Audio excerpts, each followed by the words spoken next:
Consumer watchdog group World Against Toys Causing Harm, also known as WATCH, puts out a list annually of potentially dangerous toys for kids, just in time for Christmas. I consider dangerous toys being guns, knives, jump ropes, anything containing small parts. Dangerous toys are anything that really would harm a kid or resembles the real thing, so much so that it would cause someone to mistakenly think that it's a gun or it's a knife and cause the person who yields it harm.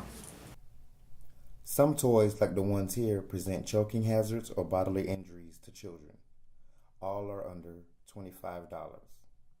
Other toys pose a danger for looking too real, like toy knives and guns, which ends up being a bad situation for the police as well as the child.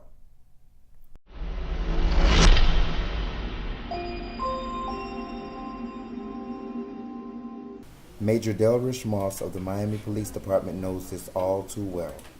The problem is that in an alleyway at night, you could have an unfortunate happening, and at the end of the day, you say this person only had a toy. Well, it looked dangerous. It looked like a weapon at the time.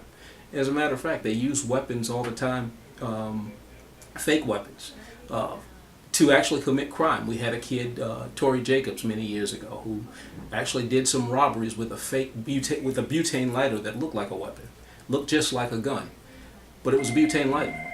And he had the unfortunate encounter of running up on a police officer in the dark.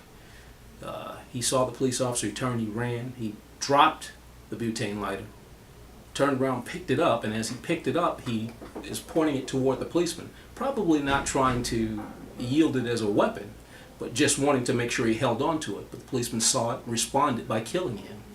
And that was a situation that was unfortunate because it turns out that it was a real gun. And when we had ministers and a number of people protest, we actually brought that butane lighter out and we put it on the table with 3 real guns. And we had them look at it and say, which one is the real one? And they couldn't tell.